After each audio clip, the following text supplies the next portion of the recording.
Amém. Então, gente, vamos lá. Nós estamos aqui hoje entrando no capítulo 5 aí do nosso livro, certo? Conselhos importantes para novos cristãos. Então, nesse capítulo 5, ele vai começar a falar a respeito dessa seção aqui, que diz: viva de modo digno do Evangelho de Cristo. Nós já falamos a respeito dos fundamentos, nós já falamos a respeito do Evangelho em si, né? Falamos sobre o primeiro capítulo, valorize a Bíblia. No segundo capítulo, falamos sobre conhecer ao Deus verdadeiro, falamos sobre os atributos de Deus, sobre a pessoa de Deus, sobre a doutrina da Trindade. Falamos também sobre compreender corretamente o Evangelho, né? São as boas novas de que Cristo Jesus morreu pelos nossos pecados, foi sepultado e ao terceiro dia ressuscitou. E no último capítulo nós trabalhamos ali o arrependimento e a fé, né? E todo aquele conceito ali da ordem da salvação, as etapas da salvação, né? E nós vimos ali qual é a resposta que nós damos à mensagem das boas novas, que é nos arrepender dos nossos pecados e depositar a nossa fé em Cristo, certo? Agora, nós vamos começar a falar de uma forma um pouco mais direta a respeito da vida cristã, né? Da nossa prática cristã, de como é que nós vivemos, então, à luz desse tão precioso evangelho, dessa tão gloriosa salvação. Meus irmãos, teve uma história que eu ouvi numa ilustração, certa vez, a respeito de uma escrava, né? Que ela estava sendo leiloada, né? E naquele leilão tinham vários bárbaros que, se comprassem aquela jovem, iam fazer maldades terríveis contra ela, né? E o leiloeiro estava lá dizendo: quem dá mais? Quem dá mais? E os bárbaros ali dando seus lances, até que um homem levantou a mão lá de trás e disse que daria o dobro de qualquer oferta que alguém pudesse dar sobre aquela jovem. E o leiloeiro disse: olha, essa jovem então pertence a você, está vendida para aquele senhor lá de trás. E quando ele se aproxima para tomá-la pela mão, ela cospe na cara dele, dá um tapa na cara dele, né? Ainda assim ele não retruca, ele a leva para casa e no momento mais tranquilo, ele pega ela e dá uma carta. E ele diz: olha, essa é a sua carta de alforria, é a sua carta de libertação. Eu livrei você, eu comprei você para livrar você do terrível destino que você teria. Então aquela jovem cai, né, aos joelhos em prantos e fala: olha, ninguém nunca me amou desse jeito. Ninguém demonstrou tanto amor por mim. Eu posso ser a sua escrava, né? Então ela se entrega voluntariamente para servi-lo como seu Senhor, né? E aqui no livro eu apresento essa história e faço uma alusão, né? Que assim como pelo amor demonstrado por ela, ela se dispôs a servi-lo, né? Como seu Senhor, assim também a Bíblia vai dizer, como o apóstolo Paulo vai falar ali na carta dele aos Romanos, depois de trabalhar os 11 capítulos de doutrina, mostrando ali o Evangelho, a tão grande salvação que Deus operou, ele vai dizer: rogo-vos, pois, irmãos, pelas misericórdias de Deus, que apresenteis o vosso corpo por sacrifício vivo, santo e agradável, que é o vosso culto racional. Então, diante das misericórdias de Deus, diante de um Deus tão misericordioso, nós apresentamos o nosso corpo, a nossa vida para servi-lo, né? Por amor, por tão grande amor demonstrado, porque Deus prova o seu próprio amor para conosco, pelo fato de Cristo ter morrido por nós, sendo nós ainda pecadores, né? Então, meus irmãos, aqui eu trabalho um pouco o contexto, né, de quando foi que Paulo falou isso, né, nessa transição aí, depois de fazer aquela adoração no final do capítulo 11, que ele vai, vai observar, né, a tão grande obra gloriosa do Senhor e vai adorar a Deus. Depois ele começa essa parte, que é uma parte mais prática da carta, né? Mostrando que a doutrina ela precisa redundar em prática, né? A teologia ela precisa redundar em piedade, né? Não, a gente não pode só saber a verdade, a gente precisa viver à luz dessa verdade que a gente conhece, né? Então, a gente não pode só aprender as doutrinas para saber mais, para ficar debatendo com os outros, mas para vivermos de forma que glorifique a Deus, né? Então, o apóstolo Paulo demonstra isso na sua carta aos Romanos.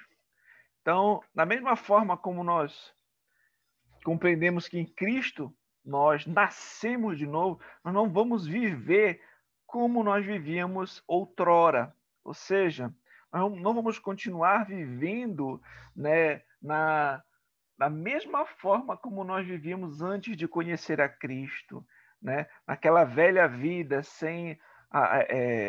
seguindo nossos próprios conceitos, seguindo o curso desse mundo, seguindo aquilo que todo mundo faz, mas que desagrada a Deus, né?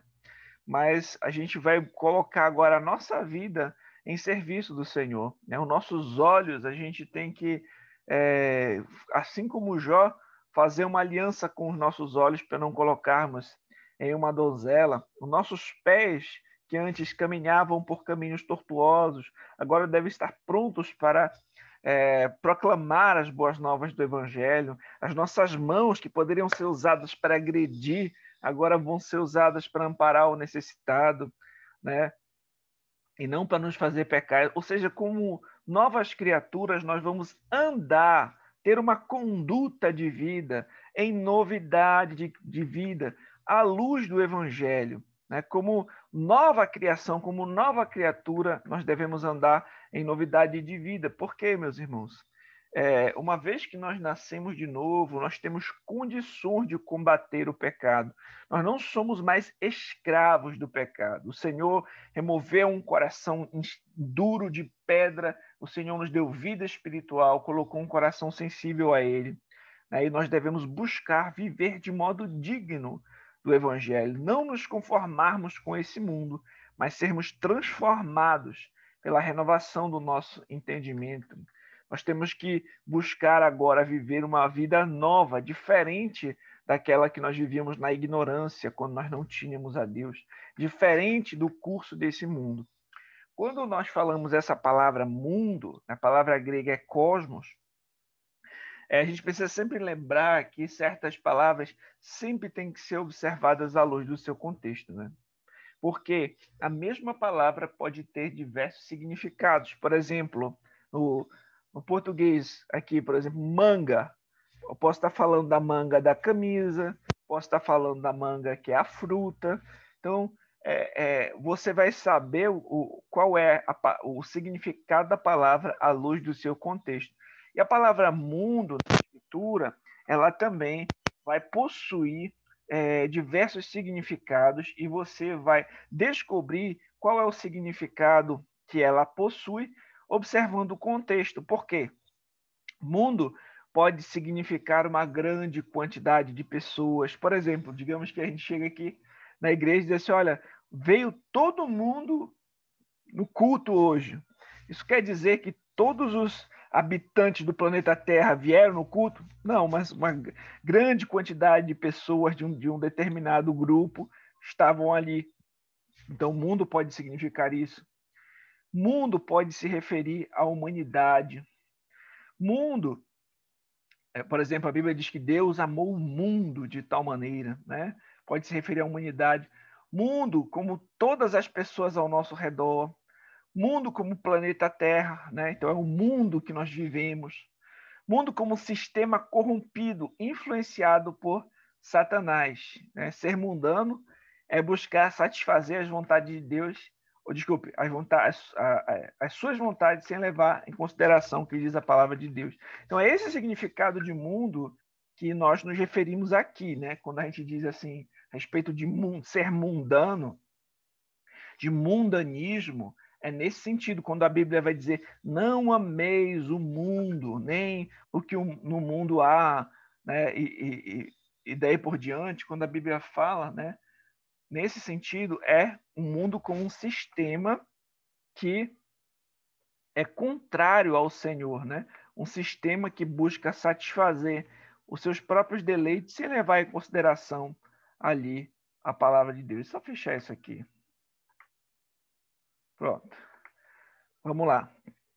Então, aqui, quando a gente vai falar a respeito desses assuntos, é importante a gente traçar algumas considerações, porque existem maneiras equivocadas de lidar com esse assunto. Vocês já devem ter escutado muito bem essa expressão, sagrado e secular, né? Quando alguém fala a respeito de mundo, algumas pessoas têm uma noção equivocada, achando que tudo que é mundo, tudo que é sagrado é somente aquilo que é feito dentro da igreja. E tudo aquilo que é mundano é o que é feito fora da igreja. Mas não é esse o conceito de sagrado e secular. Né? Por quê, meus irmãos? É possível que as pessoas utilizem o ambiente congregacional, o ambiente eclesiástico, redentivo por ele mesmo, né? De forma que qualquer coisa que, se você colocar o rótulo gospel, né? Ele ou se foi produzido, né, por alguém, por alguma igreja, então isso é santificado só por isso, né? Ou qualquer coisa que é feito fora da igreja é mundano por si só.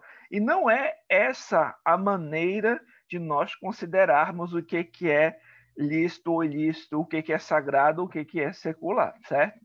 Não é assim que nós compreendemos. Aqui o texto vai dizer, ó, dessa maneira a visão do que é lícito ou ilícito perante o Senhor se torna superficial, supersticiosa e não bíblica, assim como a própria noção da liberdade cristã de desfrutarmos das dádivas de Deus e nos afastarmos daquilo que o desagrada é feito de maneira equivocada, por relacionarmos o profano simplesmente às atividades e não aos princípios que as regem. Aqui tem um exemplo, né? Você pode ter habilidade de ser um jogador de futebol, porém isso não quer dizer que você tem que fazer embaixadinhas no culto de domingo, para que isso seja algo, não seja algo mundano. Né? Então, para não ser mundano, tem que colocar o rótulo gospel. Eu vou fazer o MMA de Jesus, eu vou fazer o futebol no culto, né? Eu tenho que fazer a dança no culto para ser de Deus, então tem que ser dentro da igreja. Nem sempre é assim, meus irmãos, né? Ou as pessoas pensam que tudo que é feito fora da igreja é mundano, mas, por exemplo, vão pensar que qualquer trabalho que elas fazem fora da igreja é de alguma forma assim ruim, ou chamam de secular no sentido de mundano, como se dentro da igreja servisse a Deus e fora da igreja servisse a outro, né? Porque dizem, não, esse é meu trabalho mundano. Não, meus irmãos, esse dualismo que geralmente fazem, né, de sagrado e secular, ele é muito perigoso, pois nem tudo o que está fora da igreja é mundano, nesse sentido de pecaminoso, e nem tudo aquilo que é produzido em um ambiente dito cristão agrada a Deus simplesmente por isso. Uma prova é a quantidade de músicas que são ditas gospel, mas que têm blasfemado o nome do Senhor com letras inadequadas e antibíblicas. E mesmo assim, muitos cantam simplesmente por receber o título, entre aspas, santificador de gospel. Deu para entender isso, meus irmãos? Por exemplo, não é só porque uma coisa tem um rótulo de gospel que isso automaticamente vai transformar em algo que agrada a Deus, algo que é santificado, né? E não é só porque uma coisa é feita fora da igreja que automaticamente é pecaminoso e mundano. Não é dessa maneira que a gente tem que pensar. Uma prova disso é isso que foi dito aqui, né? Pode ter uma música que tem o título gospel, mas na realidade tem letras que blasfemam contra Deus, tem letras que vão contra a palavra de Deus, né? Às vezes a pessoa tenta santificar uma coisa que é profana, colocando um versículo. Por exemplo, digamos que você vai colocar uma foto sensual nas redes sociais, aí coloca lá um versículo como se aquele versículo ali fosse resolver, né, aquilo que está sendo mostrado. Não é essa maneira de a gente agir essa questão, pensar, não, tudo que é feito na igreja é sagrado, tudo que é fora é secular. Não é essa, é pecaminoso, é mundano. Não é essa a forma de nós pensarmos, certo, meus irmãos? Essa visão cômoda de dualismo por parte dos crentes é consequência de um abandono de uma busca real e sincera por princípios escriturísticos que nos capacitam a desfrutar de uma liberdade cristã e nos apartar do mal conforme a vontade de Deus, e não simplesmente por meio de estigmatização de determinadas atividades. Tal abandono tem gerado crentes débeis, incapazes de se relacionar com a cultura de uma maneira verdadeiramente santa, bem como se afastar de elementos perversos, mesmo que eles estejam sob um falso argumento de santificação, como o R.C. Sproul cita aqui nesse livro. Então, só para a gente conversar um pouco sobre esse assunto. Por exemplo, como nós falamos, é possível alguém utilizar todo um rótulo gospel para fazer uma coisa mundana? Eu vou fazer uma balada gospel, a pegação gospel, sabe, a sensualidade, colocar o rótulo gospel. Isso não vai deixar de ser sensual, isso não vai deixar de ser mundano por conta de ter esse rótulo. E, por exemplo, um trabalho que você desenvolve, né, por exemplo, você pode ser um professor, um engenheiro, um cabeleireiro. Não quer dizer que, por esse trabalho não ser desenvolvido dentro da igreja, que não agrada o Senhor. Então, Deus criou o trabalho, por exemplo. Né? Desde Adão, Deus criou Adão para cultivar o jardim, para colocar nome nos animais, para ter certas responsabilidades ali no Éden. E aquilo ali glorificava a Deus. A nossa vida não pode ser compartimentada. Tudo o que a gente faz tem que ser para a glória de Deus. Quer comais ou quer bebais ou façais qualquer outra coisa, faça tudo para a glória de Deus, né? Então, o que deve nortear as nossas escolhas, as nossas decisões, não pode ser essa estigmatização de sagrado e secular, mas a gente observar o que de fato a Escritura diz sobre cada assunto, certo, meus irmãos? O abandono da revelação divina tem levado a nossa cultura ao caos na área ética. Perdemos a base de conhecimento, o fundamento epistemológico para descobrirmos o bem. Não estou sugerindo que Deus dê um livro de normas que é tão detalhado em seus preceitos que todas as decisões éticas são fáceis. Isso seria a simplificação excessiva da verdade. Deus não nos deu instruções específicas para cada e toda questão ética com que nos deparamos, mas também não somos deixados a tatear na escuridão e a tomar nossas decisões com base em mera opinião. Isso é um conforto importante para o cristão, porque nos assegura que, em lidar com questões éticas, nunca estamos operando num vácuo. As decisões éticas que fazemos afetam a vida das pessoas, moldam e influenciam a personalidade e o caráter humano. É nesse ponto que precisamos da ajuda extraordinária precisamos da ajuda da extraordinária sabedoria de Deus. Então, alguém chegou a falar que se você é um cristão, até mesmo as louças da sua casa são sagradas, né? Meus irmãos, embora todos nós, todos os discípulos de Cristo, sejam comissionados, né, para fazer discípulos de todas as nações, batizando em nome do Pai, do Filho e do Espírito Santo, nem todos são chamados para serem pastores, por exemplo, ou diáconos, né? Ou em tempo integral ser um missionário nesse sentido estrito da palavra, né? Mas talvez você seja chamado para ser um médico cristão, um advogado, um músico, um dentista, um professor. Então, mesmo nessas suas áreas de atuação, que estão fora das paredes do templo, elas podem glorificar a Deus. Deu para entender, meus irmãos? Então, o trabalho não é algo pecaminoso, pelo contrário, é uma bênção, né? Então, existe uma conhecida história que Martinho Lutero, ele foi responder a um sapateiro que perguntou a ele, né, como é que ele poderia servir a Deus. E Martinho Lutero respondeu para esse sapateiro: faça um bom sapato e venda por um preço justo. Devemos ter essa compreensão de que nem tudo que está fora da igreja é mundano e nem tudo, por estar dentro de um ambiente eclesiástico, será necessariamente sagrado. Né?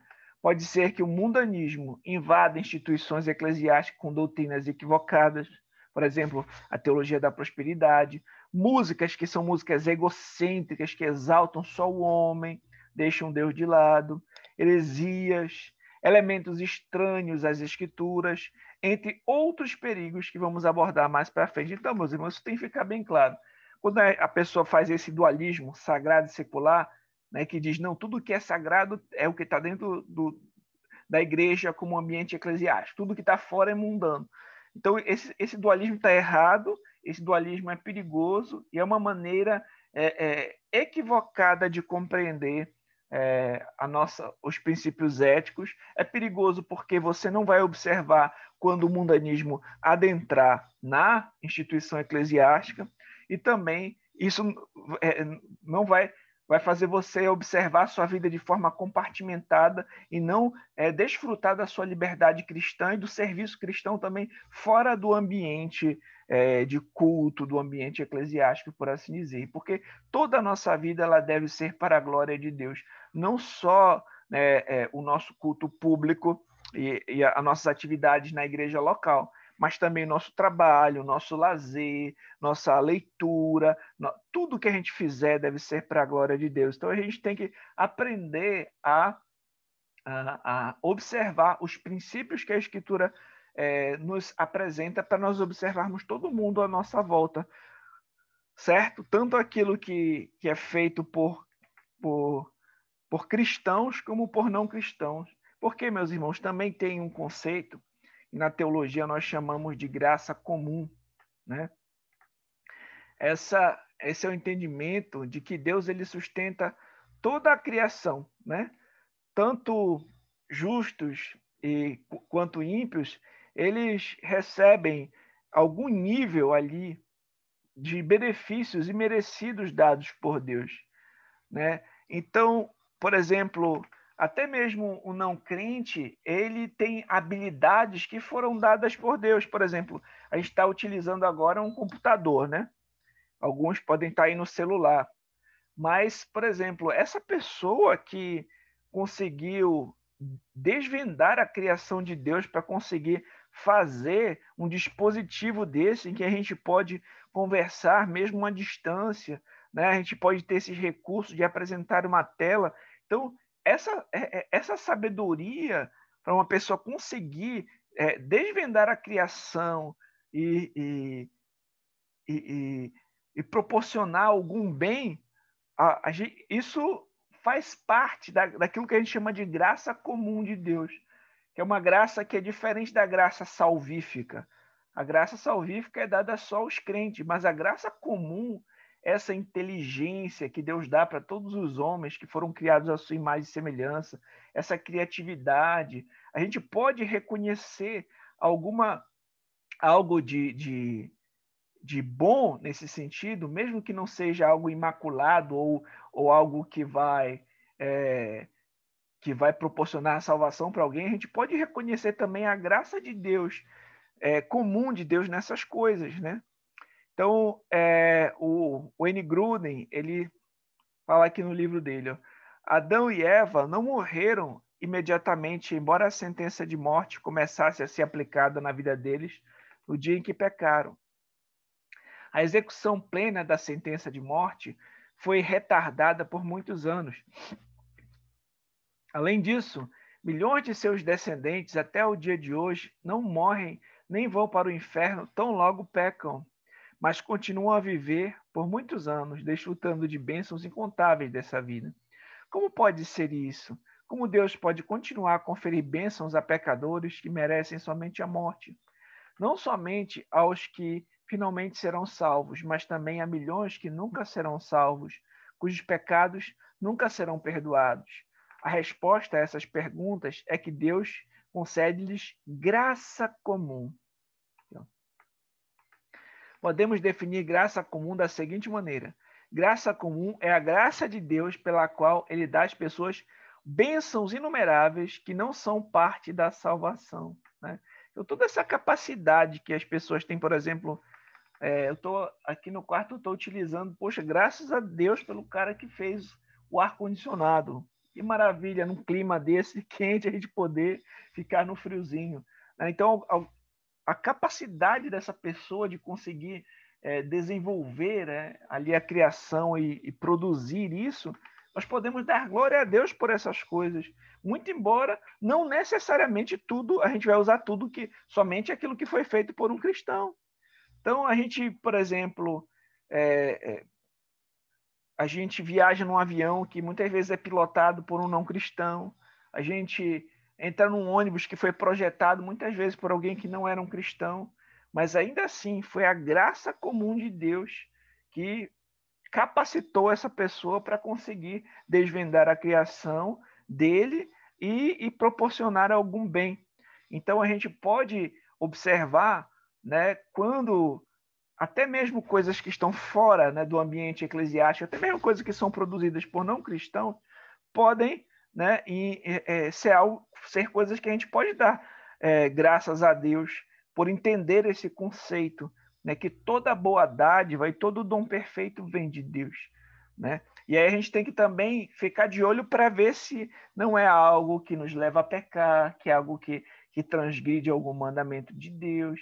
E nisso a gente vai ter que ter a sabedoria bíblica para também saber quando a gente tem que abrir mão, né, de certas práticas, de certas coisas que a gente vai lidar na nossa vida.